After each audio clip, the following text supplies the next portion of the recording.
Computer. Yes. Yeah. Now it's okay.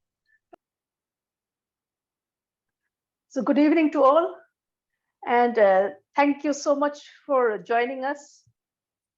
Well, I am Vishakha, a member of CEL, and hosting this evening session. This is the prestigious forum for the Society for Endangered and Lesser Known Languages, also called CEL, which is founded in the year 2011 by Professor Kavita Rastogi, with the aim to revitalize endangered and lesser known languages by bringing together like-minded people to document such languages, describe their grammars, prepare dictionaries and pedagogical materials for the native communities. CEL worked on several indigenous languages like Raji, Jad, Tharu, Dharma, and continues working with more such indigenous languages for their preservation and documentation. And also at the same time takes initiative to reach larger community of dedicated researchers and professionals, and also start grants and scholarships to help us in this mission. Every year, CEL organizes international conference for endangered and lesser known languages, also called ELKL, in various universities and institutes across the country, and makes provision for the linguists and language activists to publish their work on lesser known languages in their biannual, bilingual, peer reviewed e journal called Vakmanthan.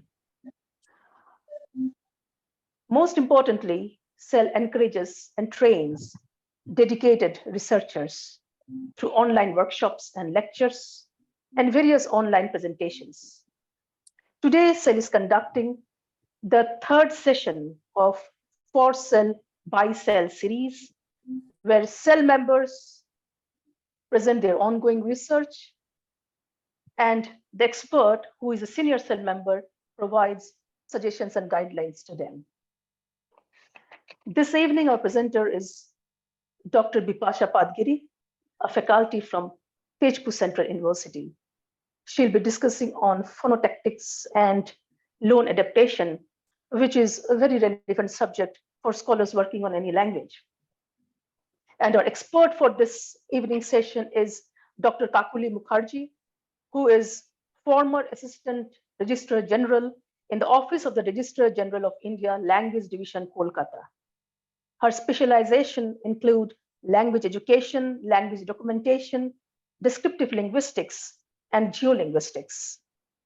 Under the Post-Griersonian Linguistic Survey of India project of the Government of India, Dr. Mukherjee coordinated in publishing the LSI volumes of Orissa, Sikkim, Rajasthan, besides bringing out the descriptive grammars of Bhutia and Tibetan, Marwari, Malpaharia languages in LSI Sikkim, LSI Rajasthan, and LSI Bihar. She was the key person in planning, designing, implementation of the Operation of Mother Tongue Survey of India project of the Government of India, and contributed to the consolidation of grammars of the languages like Adi, Ao, Andamanis, Bishnupriya Manipuri, Bazika, Korku, Kiranti, Thado, and others. She also contributed to the preparation and publication of the Language Census of India 2011. Welcome on the forum, Dr. Kakuli Mukherjee. Good evening. Namaskar to everybody. With all that said, may I now invite the presenter of this evening, Dr. Bipasha Patgiri.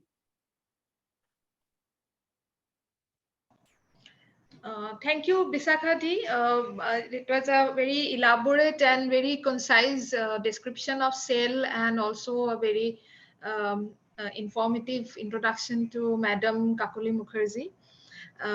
I thank the forum, Dr. Kavita ma'am, you, of course, Bisakha-ji, and the members, as well as Madam Kakuli Mukherjee again, for giving me the opportunity and some time to listen to, of course, an ongoing research. And research is never, we cannot put a full stop in any research. If there is a full stop, then it's not a research. So having said that, I would also like to say the presentation that I have with you today evening, it's not a very exhaustive study, or we can't say it's a research, neither it's a literature review. This talk basically outlines a few pertinent questions around two aspects of phonology which our students do not pay sincere attention to. Most of the time, most senior scholars even confuse phonotactics with syllable structure with metrification, and things get mixed up. And also there is hardly any attention paid to two different dimensions of phonological study, the native phonology and the loanword phonology. So we will discuss certain aspects today, and also explore some research areas which have interface ideas as well. Okay, Rohan, I think you can go to the second slide. So that's the outline I'm giving for the talk. We will first define the concepts, both phonotactics and loanword phonology. And there will be certain questions around goals and questions of loanword phonology. So within the adaptation part of loanword, I will basically focus on the phonological aspect, because that is my expertise. Also, also I have done quite a number of studies on listening languages around. Of course, there will be examples from languages, and I will at the end I will give some remarks on possible areas of research in this aspect. Next slide, please. Number 3. So why do we say, why French word like elan and near? I'm not giving the French pronunciation because that's slightly difficult. They are pronounced as elan and nuance in English, and Greek psychology is pronounced as psychology. So in English, the Persa cluster is not permitted. But in Catalan, another language, Persa cluster is allowed. But if you can see this within square bracket, it is pronounced as psychologia. So it seems that Catalan doesn't allow diphthong in the initial position. So psi, that I has reduced to e in Catalan. So there are deviations. In English, they do not allow the per before a sa, and in Catalan, the word initial diphthong gets reduced. So these are two clues from two languages, English and Catalan, how they have borrowed French and Greek words. So the loanwords or borrowing contain foreign sounds or phonological structures that the borrowing language, that is L1, do not permit. Sometimes it so happens because we keep borrowing words from other languages due to need and prestige, and also for taboo replacement. And sometimes the words structure or the syllable structure doesn't match. So we have to adapt those to fit into the phonological inventories of the L1. Okay, so these malformations, if they are not tolerated or imported, have to be adapted, that is made to conform to the sounds and the structure of the L1. And that is what is phonotactics. I'll define this in the next slide. Slide number 4, please. So in this slide, we have slightly given an idea of what is phonotactic. So to do a study phonotactic of the language, we need to see which sounds are present in a language. Not only that, we need to see what are the sounds that are present in a language, but also we have to see their distribution. In the 4th point of this slide, you can see that there is a description of onset coda asymmetry. So in languages, generally onset has a larger number of sounds than the coda. So onset inventory is always larger than a coda inventory. For example, a language that I had been working on since 2016, that is Rangkhol, spoken in Dima Hasao district of Assam, adjacent to parts of Manipur and Nagaland. This language has 24 consonants allowed in the onset position, and only out of the 24 consonants, only 10 are allowed in the coda inventory. So the number of the causes of reduction is mainly positional neutralization and some reduction due to markedness. So, but there is a unique case of the velar nasal. In the third point of this slide, you can see that Indo-Aryan languages as well as Dravidian languages do allow ng, the velar nasal, in their inventory, but never allow ng, the velar nasal, in the onset, at least in word initial onset position. But in Tibeto-Burman languages, most of them allow, like you can see in Rangkhol. I have given example from Rangkhol, Biate, Unami, Purum, and Liangmai. All of these languages we had been working on under the aegis of Center for Endangered Languages since 2014-16 till now. So we have seen not only these languages, but all the other languages, TB languages. I should not use the term every, but I'm using all because we have not checked or verified all the languages. So most of the languages do allow now as in the onset position. So that is what is the phonotactic rule of the TB languages. Okay, next slide, please. So in the next one, we are going to understand what is loanword. This is very, we know about loanwords, but we have not probably seen. Most of us are not aware of certain features, certain uniqueness of how to understand loanword. So here I have given certain points which I need not read out. But one thing I want all the researchers who are interested in understanding loanword, and loanword is important, as Bisakha has already very rightly said, that this is a pertinent issue for people who are working on undocumented or lesser known languages, or even any language, because as I said before, to understand phonology of a language, we need to divide it into two aspects, like what is a native process and what is a loan process, or how the loan words are treated in a language and how native words are treated in a language. So these you can read later. The presentation has already been sent to Kavita ma'am and others, so it is available. So there is a test by Barco in 1958. This was also published in the very prestigious journal Word. This Wook test considers, it has defined and demonstrated how linguistic structures are internalized by a child when he or she is growing up learning a language. So that is important even in the understanding of loanword, because that enables us to probe into the grammatical knowledge of speakers in the ways how native data alone cannot. So sometimes it becomes very insufficient to understand the language's phonology just by looking into its own phonological rules or patterns or syllable structures, etc. Then we can take help of how the language treats words coming from other languages, and then maybe some cues may be gathered to understand the native phonology.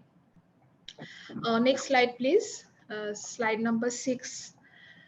Okay, so there are certain questions which are to be asked by the researcher while understanding loanword. Yes, is there a question? I hear somebody speaking.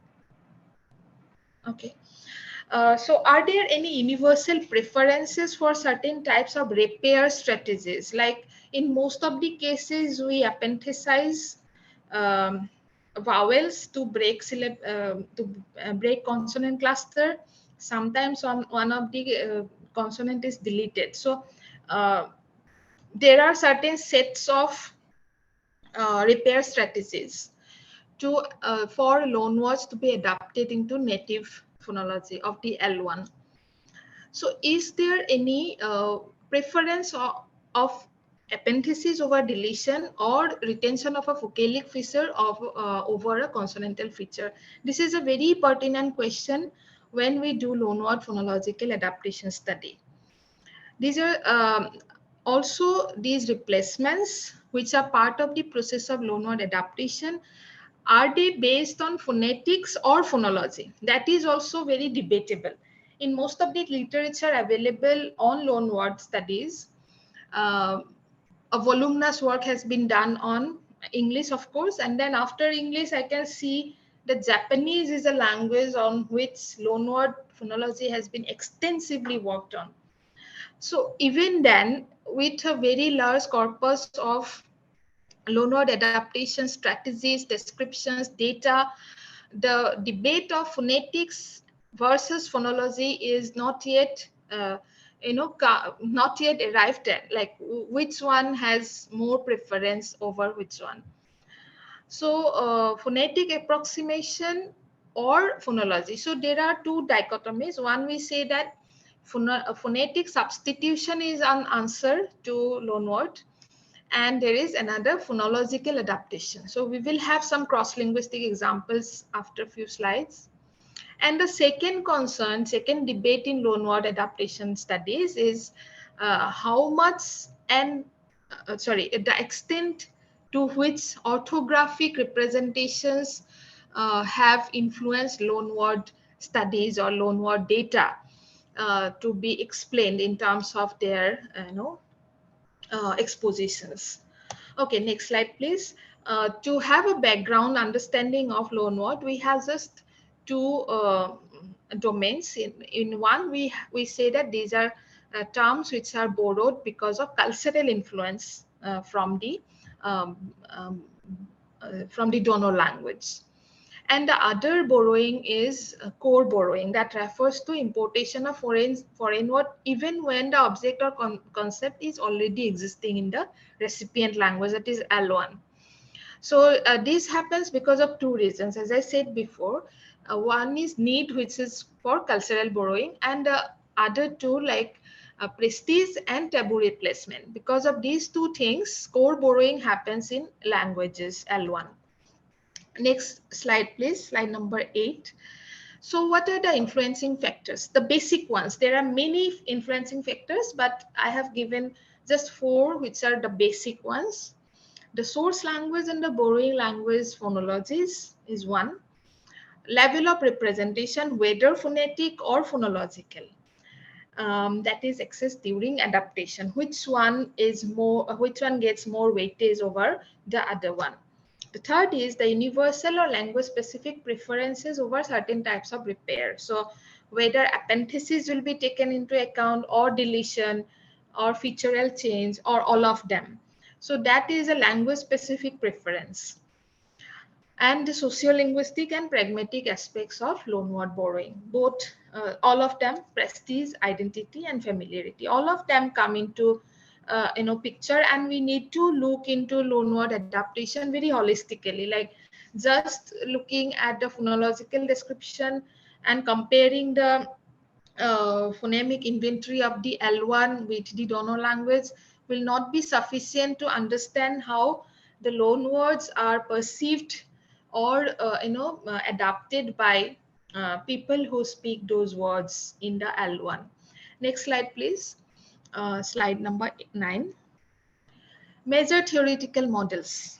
So within loanword studies, I hope in the next forum, if I am given an opportunity again, I would like to give an outline of the works that have been done using these theoretical frameworks. These are just a representative of all the theoretical frameworks that discuss loanword phonology. So optimality theory is one, which these are not chronologically ordered, just I have randomly listed them down. So within OT we have correspondence theory and output to output correspondence. Sometimes correspondence theory is input to output, and output to output is another domain. Then base and identity constraint, etc. So the variants within optimality theory, all of them talk about loan words, all of them, no exception. Lexical phonology propounded by K.P. Mohana and Kiparsky and all, they have talked about interface studies like morphological analogy, uh, alignment issues, morpheme position, also expressive and reduplication. And of course, structure preservation is one very crucial topic within lexical phonology. People have read about LP, then they know how important structure preservation is. And loanwords have certain things that have to be preserved. Even if they undergo a lot of phonological adaptation, phonetic substitution, there has to be certain structure and certain structure which need to be preserved, and which are to be preserved is determined by the lexical and post-lexical rules. Then stratal optimality theory also had given us cues by stratifying the lexicon.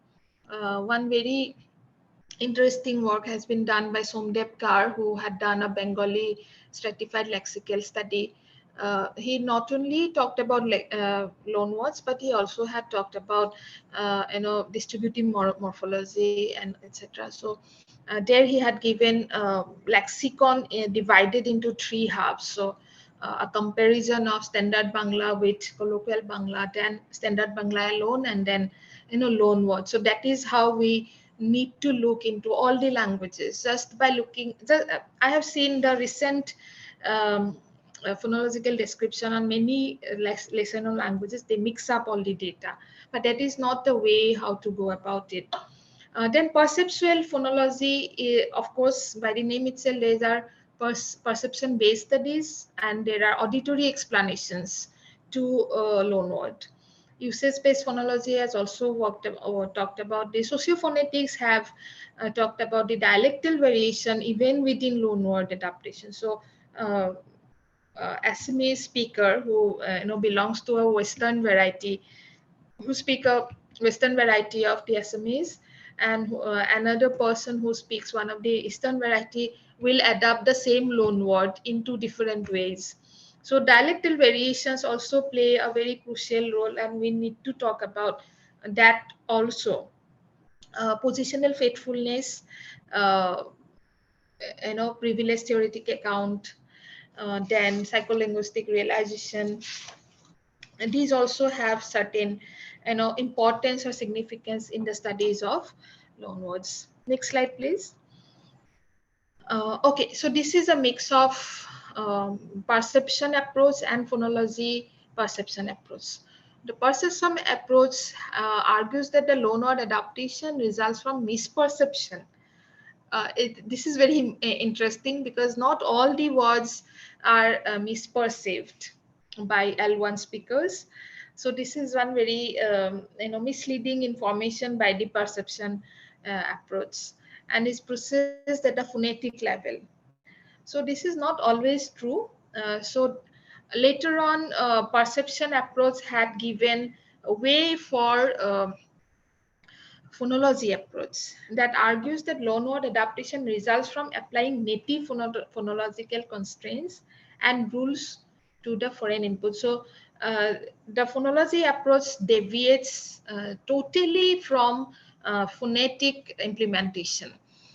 So that also had raised certain controversies, and later on researchers have developed a perception phonology approach, which is a mix of both of these two, that there is a factor which results from misperception probably, or there is, and also there is a phonology approach to these loanwords, that the speakers cannot pronounce the words which are loans in a perfect way, at least not perfect in terms of their own native phonological system. So the mix of these two approaches have given us a room to discuss both these aspects in a more concise way. Next slide, please, number 11. So this is just a continuation of the previous slide. We can skip this. Now we will come to the cross-linguistic observations coming from Loanword and then discuss these backgrounds that we have already discussed with the help of these examples. So all of us know that Indian English variety is one of the world Englishes like termed by Braj Khasro and all. The Indian English variety is so different, at least phonetically, not very much phonologically, but to very large extent phonetically very different from the standard English, or you can say RP pronunciation, British English, etc. Why? Because there are many reasons. One is very visible in the stop series that in English, for, the, her, the voiceless stops do not have their aspirated counterparts in the phonemic inventory. They are allophones. But in Indian languages, at least in the Indo-Aryan languages, including Hindi and Assamese that I speak, we have a very well-defined stop series in terms of both voicing distinction and aspiration distinction in three places of three place contrast, at least three place. So labial, coronal, and the dorsal. But when these are pronounced, pin, tip, kin, they are pronounced as pata ka only, not as f in fin or tip or kin, like that. Also, there is a replacement of RP alveolar ta da by the retroflex ta da. So retroflex ta and da are not there in English. But Indian English speakers, at least from languages who speak, Gujarati or Sindhi or Hindi, they would turn the RP alveolar da, even in words like torch, tiger, day, etc. They will say like torch or tiger or day, like that. So they would try to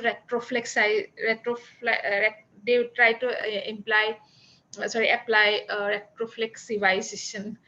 So also there is a replacement of th and the, which are not there in Indian languages, most of the Indian languages, as phonemes at least. They would realize them as th and the because they are there in Indian languages. And roti kra, this is a phonological observation, of course. In most of the varieties of English, which are counted as the prestigious varieties, they would not pronounce fully the post vocalic rs. Like in sharp, they will say sharp or short or car, like that. But we pronounce the r very categorically, that they are pronounced fully. We do not drop them because in our languages ra is not reduced, ra is not deleted in the native vocabularies. So even when we speak English, the ra is there. Then consonant clusters like sa, pa, sa, ta, sa, ka are mostly adapted into most of the languages that we speak with the help of certain intervocalic, appendices vowel like school or school, like that. So there are a lot of examples, and these are very common examples. Next slide, please, number 13. There are examples from Japanese. As I said, Japanese has been extensively worked on because of its unique feature of not having certain sounds that English has. If we compare, we are allowed to compare, in modern linguistic studies, comparative studies are not very much welcome. But then, if we are allowed to compare to some extent, then we should be looking at the phonetic substitution that happen in case of English ticket is pronounced as Japanese ticket, like that. Radio as radio, trill as Surya. So you can see I have listed down the sound that are replaced by phonetic substitution. If you click, there is another list, phonological adaptation. So Japanese is a language where which is a very simple syllable structure, because of which most of the onsets, the consonants have to be accompanied by a vowel, so that there is a CV structural composition in the whole word. So teacup, so pa in English is a coda consonant. In cup, pa is a coda. But Japanese doesn't allow that kind of a situation. At least it avoids as much as it can. So what it does is tikapu, it becomes pa is adjoined with an epenthetic vowel. Similarly, disc, disuku. So u and u are inserted. So I have highlighted the sounds which have been inserted. And in case of the third sound, as you can see, chain is pronounced as chin because Japanese do not prefer a diphthong. It has certain diphthongs, but it doesn't like in loan words. They try to shorten the loan words in terms of the vocalic composition. But in terms of the syllabic composition, it tries to extend by inserting vowels. So this is a list of, both phonetic substitution and phonological adaptation are clearly defined with the help of examples. Next slide, please. Here are some more examples, and these are mixers, mix of both phonetic substitution and adaptation. So in adaptation, what we do, we try to minimize the complexity received from the donor language and then try to adapt them into native phonological rules. That is adaptation. In phonetic substitution, whatever is not there in the L1 in the recipient language, we try to match the foreign sound with the nearest possible sound. These are very basic assumptions of Loanword. Okay, next slide, please. So anybody can look at these examples and try to figure out which sound, which process undergoes phonetic substitution and which one undergoes phonological adaptation. These are examples from languages that we have been working on since very long now. Some of these examples are also taken from a missing student, Lorena Pagag, her PhD, sorry, not PhD thesis, but one of her papers. She is a missing speaker. She has done her PhD from IFLO. And my student also has been working on missing, few of them, also in Deori. These are two endangered languages from Assam. Endangered in the sense that the number of speakers, active number of speakers is very less. Most of the people of these communities do return when there is census people visiting their places. They will say that we speak missing, but they actually do not speak. They speak the Assamese language. So in a way, they are shifting towards the dominant language, but that is not a matter of discussion as of now. So we can see a set of examples which go for phonetic substitution, and another what is phonological adaptation. So you can see that in the first table, missing and Deori always replace a bha, tha, kha, etc. with a plain plosive. So they do not have aspirated sound in their native in their native phonemic inventory. So what they do when they take the very common words from Assamese, they would pronounce as bat or bhat, etc. And that is irrespective of the position. You can see it happens in word final position in the last caught, the word for mat and way in the word final position. In the previous two examples, that happens in word medial position. In the first three, they happen in word final initial position.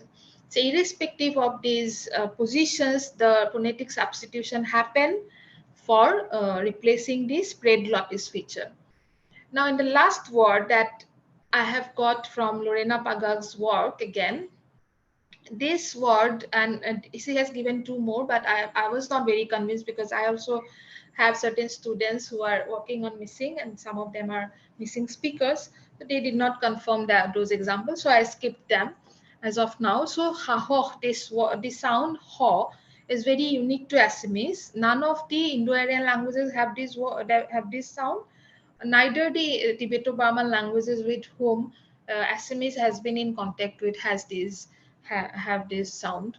So what missing speakers have done for this word, very uniquely, they have retained the word initial one. They can speak now, at least they can speak the ha in the initial position, but at the end they cannot speak the sound. So what they do, they replace it with, this is a velar fricative, as you know, uh, that is replaced by a velar plosive. So ha ho is in Assamese, but in missing or Deuri they would pronounce it as ha hok. So first they will possibly there is a psychological positioning of the mind that they have to start the word because they know consciously that they are saying a Assamese word, and they probably also are aware that the ho sound is there in Assamese, so they have to speak that. So that is why I was saying that the psycholinguistic uh, cues are also very important to understand the loanword phonology. It's not that we can disengage the psycholinguistic realities from these kind of studies. So this can be a matter of discussion further, that why they have retained the velar plosive in the initial position and why they have neutralized it in the final position. Okay, going to the phonological adaptation, we can see that there are the first three examples are a very clear example of breaking down the cluster by inserting a vowel in between the two sounds, two consonants in the word initial cluster. It is very common, but another very interesting phenomena they have been doing, they would insert a velar nasal ng at the end in words, in most of the words that end with back vowel. So poisa will be pronounced as poisang, thuria as thuriang, etc. Only for back vowel we have observed it, because the second word, as you can see, kruti, is not pronounced as kruting. So that is a front vowel. Probably there is a featural combination which is blocking this kind of insertion at the end. So that also needs further investigation. And because of that, because for studying this kind of exceptional observations, we also have to have a very big corpus. I'll come to that. Next slide, please. English loans in Mandarin Chinese.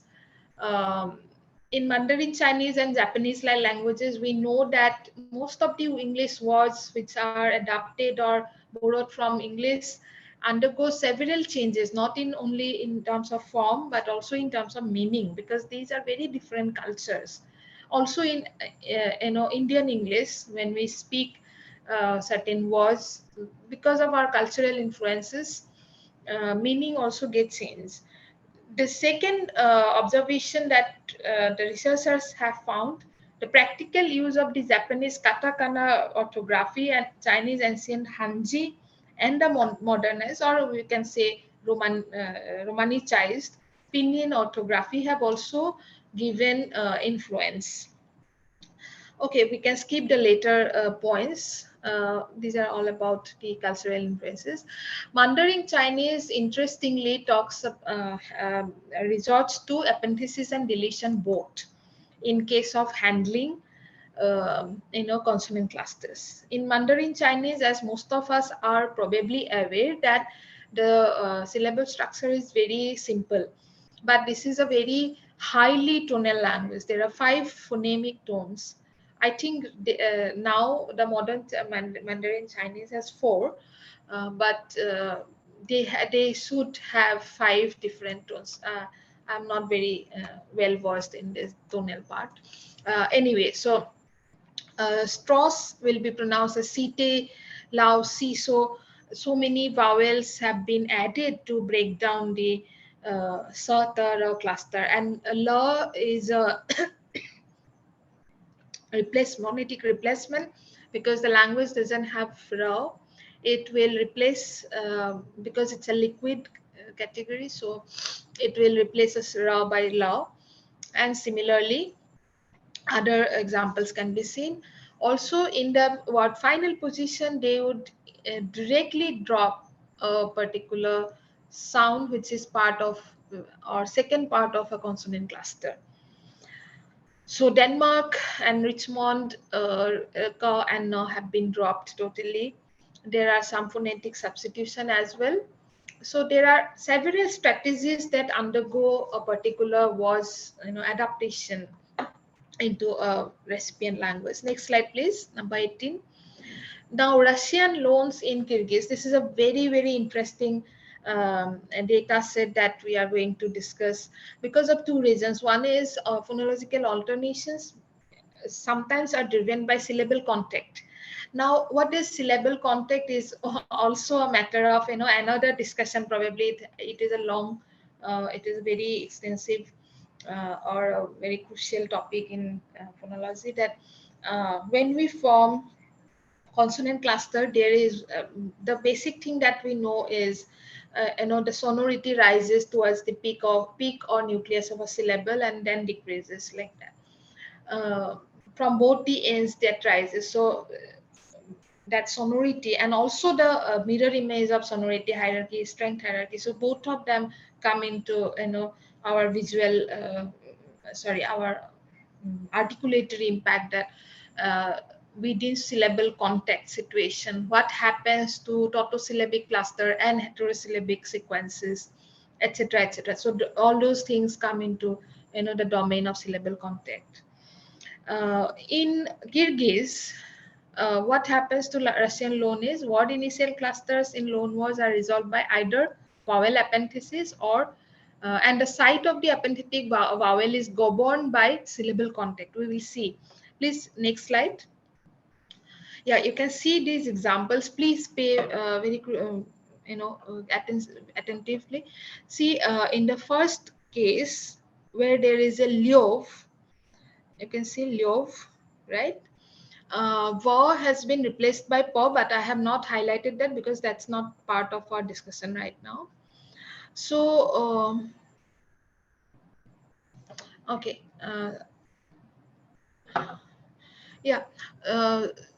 La, before the la, there has been an epenthesis of e vowel, right? So why that happens in case of the first sound, first word, and the second word also, to break down that those two that cluster of ma na in the second word. I'm sorry, I forgot to put the syllable break there. In the Kyrgyz word, in the second place, between ma and na, there should be a syllable break, a dot. So why the epenthetic vowel is placed before the first sound of the cluster? Now look at the second and third and the fourth example. In case of trukpa, that Russian word, in Kyrgyz it is taken as turupke. So the vowel now sits in between the cluster, in between the consonants within the cluster. So ta and ra is now divided by epenthesizing the vowel in between them. Similarly, ka and na in the fourth word, the e is sitting inside or in between the two consonants. Previous slide, please. So that is what is called syllable contact. So how that is governed, what determines the position of the epenthetic vowel is governed by syllable contact. So clusters of falling or flat sonority are preceded by epenthetic vowel, while clusters of rising sonority are broken by epenthetic vowel. Like they will have, like in the next slide, please.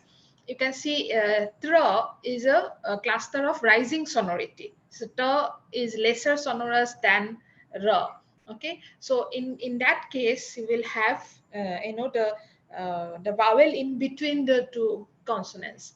But in case of a similar sonority scaling of the two consonants, like ma and na, both of them are nasal and have equal sonority. So in that case, the vowel sits before the cluster to break down. Okay, so this is very interesting because syllable context plays a role in determining the position of the epenthetic vowel to break down the consonant cluster. Next slide, please, number 20. We have some examples from insertion in Malayalam, and the second next slide is of Tamil. Malayalam also gets an epenthetic vowel when it adopts loan words. If there is a Malayalam speaker here, may also verify the data, because I have taken this data from one of the student from Kerala who speaks Malayalam, who is now doing MA with us. So all these words have an epenthetic vowel, and invariably she said that the vowel a is inserted. I have certain doubt with the vowel placement of the vowel in the vowel diagram. It's to me the sounds like something like o, not a swa proper. But anyway, for today's discussion, it's okay because we are not doing a phonetic study here.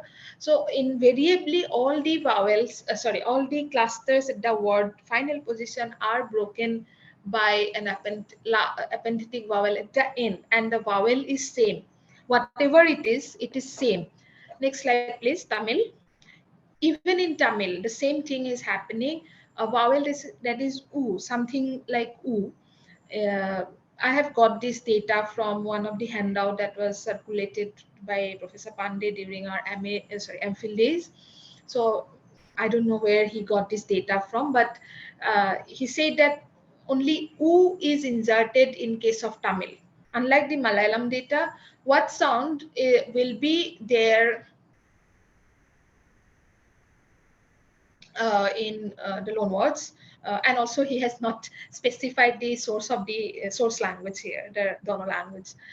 So anyway, so I have put the slashes here to say that that is the phonemic representation. So oo is inserted invariably to break down or to all the stem that ends with a consonant other than a palatal approximant. So why Malayalam chooses something like a swa, and Tamil chooses oo, a rounded back vowel, is a matter of discussion again. Maybe we need to have a larger corpus to see what is the method. Okay, next slide, please, number 22. I have 5 more slides and then I'll be done. English loans in Fijian. No, till now we had been doing discussion on only phonetic substitution and phonological adaptation. Now we will slightly look into how prosodic adaptation happen in case of loan words. So Fijian is a language where the main stress of the English source is matched by the stress in adapted loan, either by allowing a lapse in the alternative stress pattern or by lengthening a vowel to satisfy foot binarity. Okay, please press so that okay, you can go to the next slide, number 22. Sorry, 23. Yeah, okay. So we can see that English and Fijian words are, having different, placement is same, but in case of English word, the only stress falls in the initial position of the initial syllable of the entire word, whatever be the length, it's irrespective of the length of the syllables, length of the word. But in Fijian, there is a dichotomy between a secondary stress and a primary stress. So what it does, it avoids classes as much as possible. But in the first case, you can see colony in English is Fijian colony. So co also has a secondary stress, low also has a primary stress. So it could not avoid the stress class. Then in the second, and all the words, you can see that the placement of um, the stress markers have something to do with the languages, the Fijian native stress marking system. Fijian always strives to avoid stressing inserted vowels. If there is a vowel that has come to nativize a word alone, nativize a loan word, then that vowel will never be stressed. So that principle they maintain in the language. Okay, next slide, please. The syllabic, this is number 24, I guess. Yeah. There are also syllabic adaptation in Fijian. It's a very strictly open syllable language. So every consonant must be followed by a vowel like Japanese. The major repair strategy is always epenthesis. Sometimes truncation is also found. For example, in the words like barak and billiards, you can see that the s have been deleted, so as to avoid any further reformulation on the syllabic template of the word. Okay, otherwise it will be quite a long word. And that can be done because they think that in the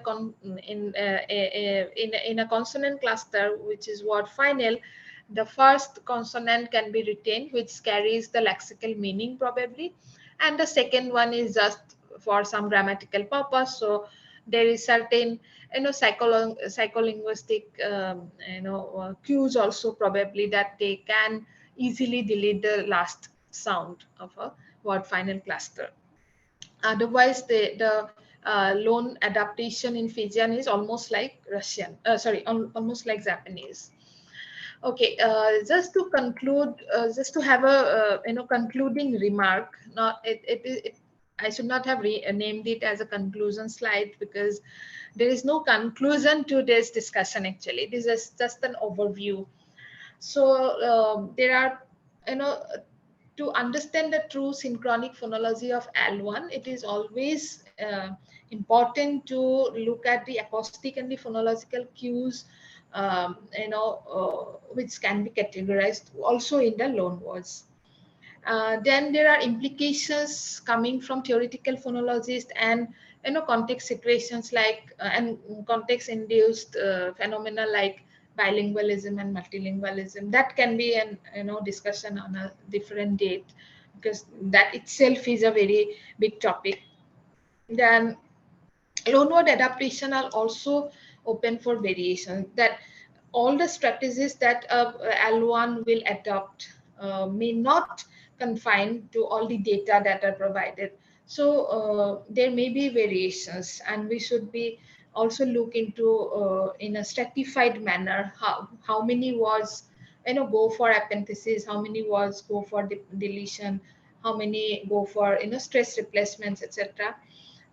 So that is why we need a very big corpus to understand and study loanword adaptation strategies. And also why cross-linguistic, what are the phenomena that happen cross-linguistically and universally. Next slide, please. And this is these are certain remarks I want to make to researchers, including myself, that certain areas within loanword phonology and phonotactics, we need to have a very clear and concise methodology.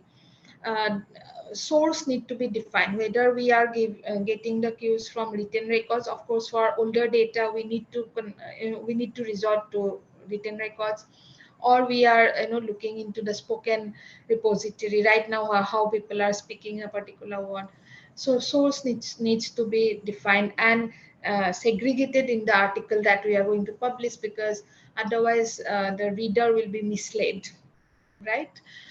Then there is a very huge significance of numerical statistics and a very large corpora to understand loanword phonology.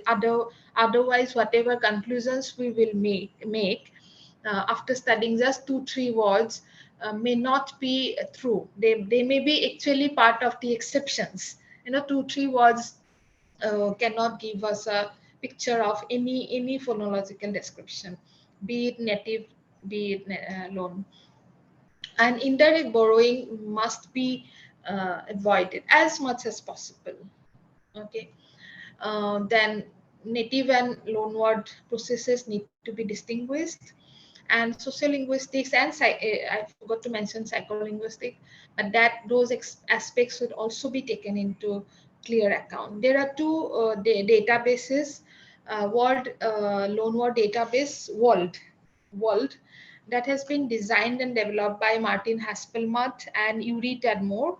That is a part of their research in Max Planck Institute of Evolutionary Anthropology in Leipzig.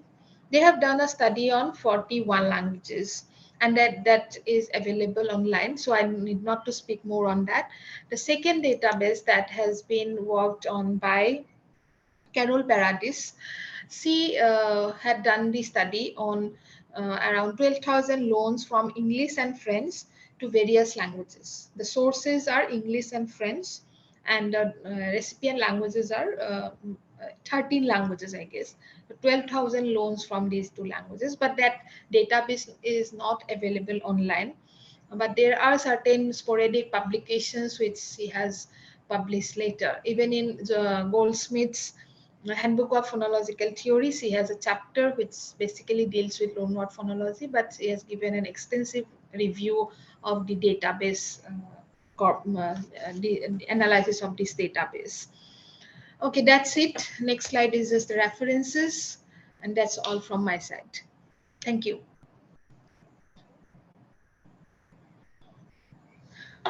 Oh, that's a wonderful presentation, Dr. Bipasha. I was so much engrossed and I learned so much from you today. I will request the expert, Dr. Kakule Mukherjee, to give her opinions, expert opinions and suggestions, please. Nice. Thank you, Dr. Patgiri. Thank you, Dr. Bipasha Sharma. And thank you more to Dr. Patgiri. It's a wonderful and brilliant presentation. It is full of insight, full of elaboration, full of corpora, and full of scholastic attitude. So I appreciate you. Am I audible to all of you? Yes, ma'am. Yeah, I can hear you. Okay. So really, it is a very inspiring, because I have done linguistics, but so thorough phonetics and phonology, I have never did. Rather, I never took the courage even, because I'm very much afraid of positing phonemes, whether only allophone is getting the phonemic status, or phonemic status is devalued by positing it as allophone. So all this confusion is always working with me. So in that respect, you are very courageous, very brilliant, and your presentation has opened rather radiates various spectrum. So am I allowed to speak in this way to describe this spectrum? I am asking Dr. Bipasha Vishakha. So Yes, are yes, you allowing please. me? Yes, yes, please. Your Because comments. entire presentation radiates three main basic points. That is it is the loanwords in intra-situation. English loanword in intra-situation means intra-India. Loanwords inter-situation is across India. And among the across India, there are also two categories. One is East Asian, another is Western Asian. So there are the three basic categories. If I understand properly your paper, so these are the comings. So I can what is your paper dragging me to look the things in this way? This phonological adaptation can be viewed in terms of universality. That why we are adapting English loan in our Indian language. I'm not talking about the East Asian or Western Asian, that Kyrgyzstan and Fijian and this Chinese, Japanese, East Asian language. I am not talking about that, since I am not. I am a little bit. I am exposed to Japanese, but other language I am not so much exposed. So I am not taking courage to enter into that arena.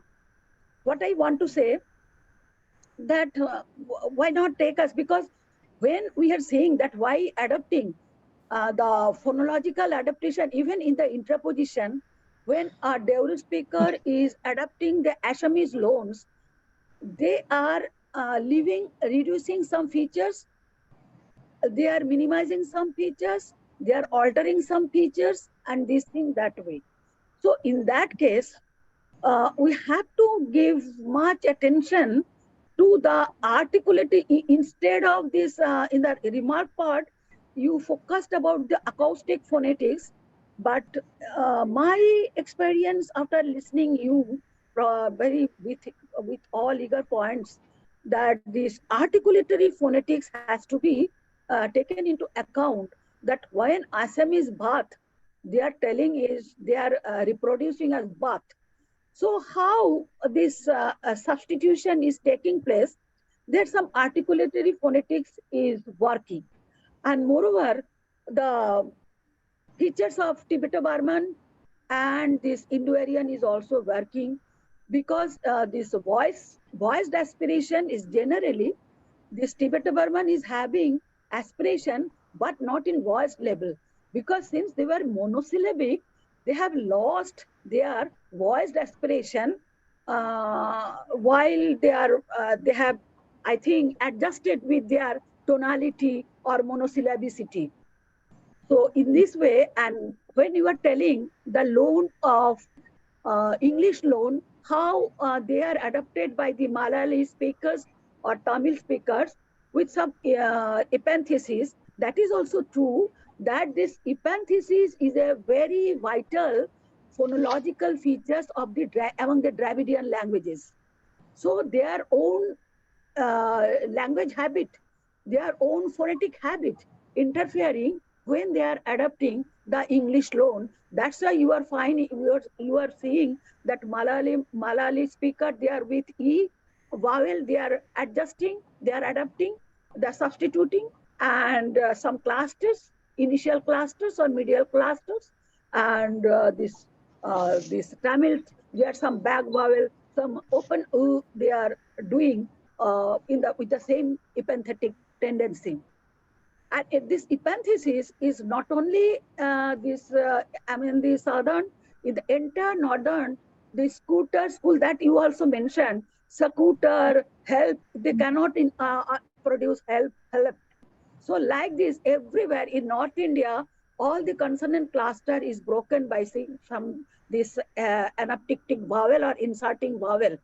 So in this way, phonetic substitution is entire across the India in different levels by different articulatory backgrounds.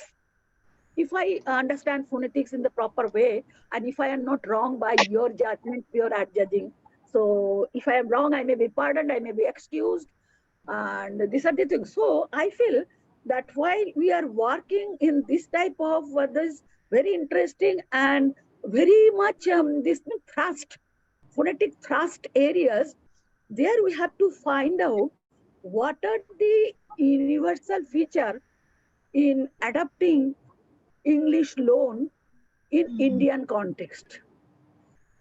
So if you see in this way, and how the adapting English loan in other languages like Chinese and Japanese, that also has to be viewed. So if we, this universality by universality, we can segregate this loanword adaptation, and what level it is phonetic substitution, what level it is phonological adaptation, I think it will be, it will add some further means beauty and further interest and further, I mean, all sorts of linguistically more interesting it will paper will be. So it will be two part among the Indian languages are among the foreign languages in India. So there will be another part. This is also another part of your paper when you are comparing Assamese how loanwords of Assamese are adopted by other non-Assamese in Northeast area. So in the same, it happens here when we also some other, because we know in our this Eastern area, Eastern India vocabulary, most of the food items and these agricultural items, this Indo-Aryan has adopted from either Austroasiatic or Dravidian, because they were not exposed to agricultural technical technology. The Aryan people, they have adopted this technology from the Austic people and Dravidian people, those who are highly advanced in their technology in that side. So uh, this also a pertinent from other in their part also. While Assamese will be adopted by other Northeast India, even that this you told that this valor fricative, that how that Yes. courage. Even we Indian speaker, we also cannot this ha that homia, that also we take much pain to reproduce that sound. So this is a study for other Indian speakers while they are speaking Assamese also. So that universal feature also may be included in your research findings, that in what way this universality is taken place when we are adapting the other Indo-Aryan languages into our Indo-Aryan languages, when we are adapting the Dravidian languages for our convenience into Indo-Aryan languages. So where lies the universality in phonetic adaptation and this phonetic adaptation or phonological substitution, where it takes place by the aid of the articulatory and auditory phonetics. If we assess these things, it will add some more beauty to your paper. So your excellent, brilliant paper. So this is my observation. And this regarding this, the variation in adapting loanwords, it is not this interlanguage or interlanguage only. Even one language, if we adopt a loanword from Assamese, in Bengal also there are so many dialects are there. So some the dialects which are very close to the northeastern part, that is Bangladeshi variants of our Bengali language. So how they take the loan words, and how the standard Bengali speaker they adapt the loan word. There are also two techniques. So you are very right in pointing out that variation in adaptation loan word by the single linguistic community. So I appreciate your views. And one more thing is this thing, that these alveolar sounds gets more retroflex when these are the things, and it is the similar this sometimes this palato-alveolar affricates. Uh, this even our Indo-Aryan speakers among the Bengali can speak, and it is happens with this Assamese speaker also. The same Indo-Aryan stock of words are getting more spirantized than affricates. So these are the things has to be discussed. While Yes. if we divide the paper, or we modify the paper, or we made a strategy the paper, that how among the Indian languages, how the languages beyond India, I think it will add some more this thing pervasiveness of your Loanword adaptation and phonotactics, because it is the always the more the adaptation will be more akin to the L1, the more we will be adapting, the more we will be going to the L1 more. And it will be done only if we can acquire, that you told also, that acquisition, a second language. So acquiring that word into our own language, if you try more and more, so we can go more and more near to the L1. So it is a very hard task you have done, and you have done a lot of corpus, and you are telling that you require further more corpus to work more extensively. I appreciate your view. I appreciate your attempt, your trying, and your research methodologies, and you have studied also extensively. So I salute you and I have appreciate you. And I require that finer this all this strategic, all this variational way. If you put this universality among the strategy of adapting or adjusting the loan words, I think our paper, your paper, will give us more insight and further insight in addition to the present one you presented. Thank you very much. Thank you, Dr. Mukherjee, for your suggestion. Any more questions? Thank you, ma'am. I'll just want to respond, ma'am, very quickly. That what she said about the universality of this adaptation strategies is a very much required observation, and I expected this kind of a scholarly judgment from her because of her stature. For that, ma'am, we, as I said, that the corpora has to be extensive, like loanword adaptation has been scarcely worked on, in different languages by different researchers, but not a collaborative corpus has been generated. So once that is done, maybe we can take up a project or something like that, so that we can have the source words in one column, and then every column we will list down the languages, and then Yes. see what is happening in every language, in each of the languages, what are the strategies adapted uh, for English loans, and inter-language mixing or borrowings within India and across India. So that Okay. yes, it's a very excellent observation that you made, and I really grateful for that comment of yours. Thank you, ma'am. Thank you very much, Dr. Patgiri. Thank you very much. I wish you all the success. Thank you, ma'am. Yeah.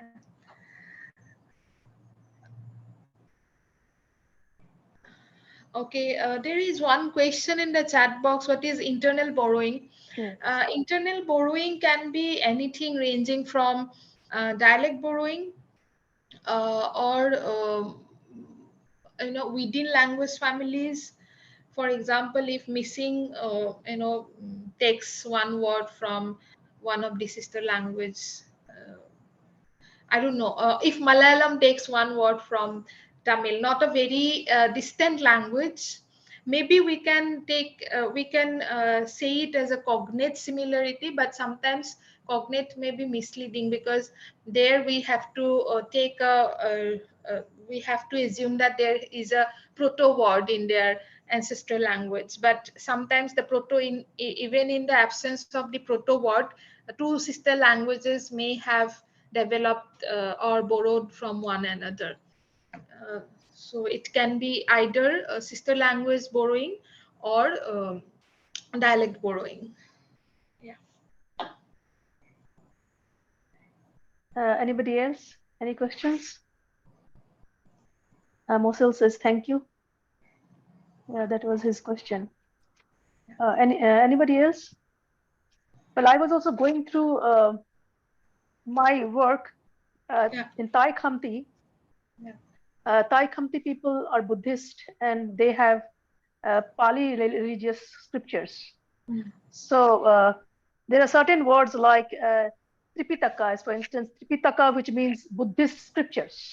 Mm. So Tripitaka is a Pali word which they say it as Pitaka. Sorry, Pitakat. Pitakat, P has a high tone and Takat has a normal tone. So Pitakat. And then Nirvana, which is a Pali word. Nirvana is pronounced as Nippan or Nibban. Both are pronounced. Okay. Then Chitta, which is mind. Chitta has become Chitchal. Mm. And then meditation, which is called Bhavana in Pali, is called Bhavana, not Bha. So that is phonotactic, I believe. Sorry, phonetic. Phonetic. So Chetia becomes Cheti, which is Chetia is a Pali word, which means pagoda. Is called Cheti in Khamti. So particularly, I have come across this Pitakat. They will always say Pitaka, which is actually Tripitaka. And Nirvana is always Nippan and Nibban. And The Tripitaka example probably is because of their non-conformity with consonant cluster. They do not like the Exactly. consonant. yeah, So they Mm. have reduced it and replaced by a Mm. simpler. yeah, yes, yes. Yeah, right. But one thing Madam also had said very briefly, but she says she was not very sure, but I'm sure that her observation is right. That most of the Tibeto-Burma languages have reduced their what to say? Yeah, breathing. The voicing of aspiration, aspirated Yes, yes, sound. voiced Voice aspirate. spirits. Voice Yes, aspirate. voiced spirits. Tonal overlapping. So yes, Mm. that is correct, ma'am. Uh, Mm. because of tone, they have undergone a massive shift from the proto TB had uh, the voicing aspiration distinction, but now because Actually. of tonal overlapping and reduction in the phonological inventory. I'm saying phonological inventory, not phonetic Yes, yes, yes. inventory. So they are now have reduced their size of the phonemic uh, Mm. number of names. That has been reduced due to tone. Yes, that is right. And Because tonality has been almost marginalized in all these tonal languages in the Northeast India, in the Sikkim, and yes, because of this Hindi influence, English influence, Indo-Aryan influence, they are coexisting. Since there is no tonality, so now the high hardcore tonal languages, they are marginalizing their tonal, they are compromising their tonality in some way, yes, in some very beautiful way, they are modifying their tone habits. yes, ma'am. And Mm. it will be very nice if you can also agree with the suggestion that if someone studies how borrowing from non-tonal language to tonal language, how they do they apply tonal feature to borrowed word also or Yes, yes, not? they do. They do. As I Mm. said, Pitaka Yeah. is, As a yeah, Bhotia people, before they coming into the Indian territory of that eastern Himalayan side, they stayed with the Nepali people for a longer time. So Bhotia Yes. people, Tibetan people, they are so much thorough, they can adapt and they can speak the Nepali with a native competence, like even our Bengali or our Hindi people. The Bhotia Tibetan people, they can reproduce Nepali with native competence because they have adopted Nepali in so internally that they have internalized the Nepalese words, Nepalese vocables into their own language. It is possible that tonal languages can accommodate the non-tonal language. It is Yes. yeah, they possible. generally take this high tone, but they also take this normal tone also. They will not Mm. take rising contours. Mm. So they will take either they will take the high tone, but they also take mix of high tone and normal tone. That's how it's seen in Thai Khamti when they're using this words from Nice, Pali. nice. Mm. Pali, yes. So uh, May I have a little supplement to my earlier question? yes, please, Mosel. Yes, thank you for clarifying my questions on internal borrowing. But Yes. in the Madam Patgiri, in her concluding remarks, said that we should not do internal borrowing.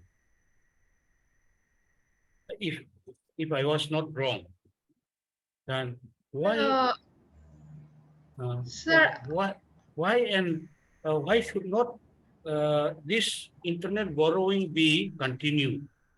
May I know?